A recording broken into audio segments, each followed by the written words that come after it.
Place à la chronique culture de 64 minutes. Demandez le programme, c'est avec Isabelle Soler. Et pour commencer ce soir, l'homme cirque.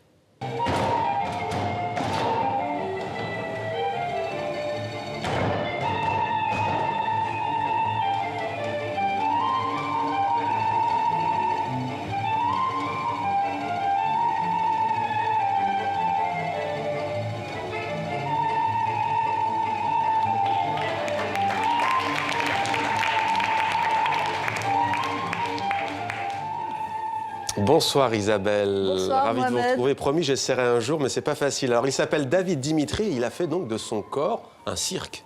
Oui, l'homme cirque, c'est le titre de son spectacle. Il aurait pu tout aussi bien s'appeler l'homme seul, car il fait tout seul, de la conduite de son camion à la construction de ses décors. David Dimitri nous vient de Suisse, mais il a fait le tour du monde avec son barda, seul encore. La solitude, c'est son concept.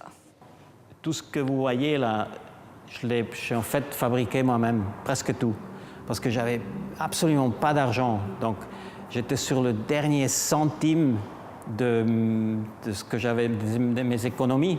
Canon, par exemple, il fallait 2 ans à le fabriquer, mais finalement j'ai réussi. C'est comme ça que c'est né l'idée d'être tout seul. Et du coup, c'est devenu le concept de ce projet que je fais tout seul.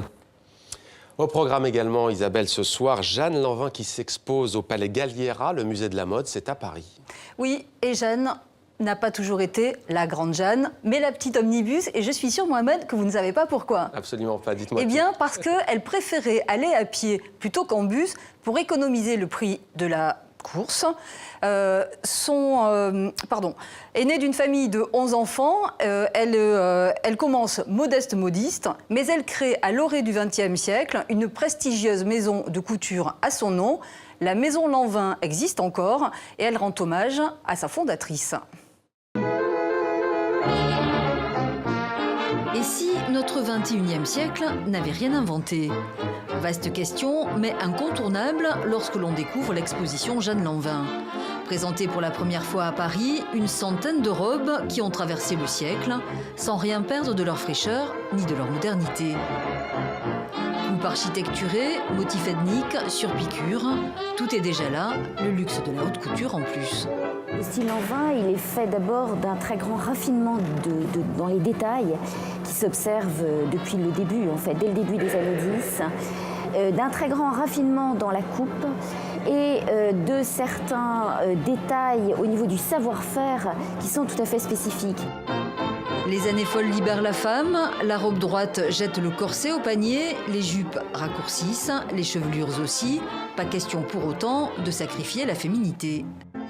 Jeanne Lanvin s'inscrit tout à fait dans les années 20 et dans ce règne de la broderie. La spécificité de Jeanne Lanvin, c'est que les robes deviennent des robes bijoux. Elle sait tout faire, Jeanne, les vêtements bien sûr, les chapeaux, puisqu'elle fut modiste, mais aussi les parfums, et plus tard, une ligne de décoration. Et partout, hier comme aujourd'hui, un même logo cher à son cœur. Alors là, évidemment, il faut parler de la relation très fusionnelle qui l'unit à sa fille Marguerite. Ce célèbre logo qui apparaît en 1924 et qui résume à lui seul cette relation, ce lien indéfectible entre la mère et l'enfant. Austère et sensible, Jeanne Lanvin, tout lui fut inspiration. L'Orient, la Renaissance italienne, la courbe d'une fleur. Un demi-siècle après sa mort, la maison Lanvin exhuma des centaines de robes, intouchées depuis la disparition de Madame, trésor désormais partagé au Palais Galliera.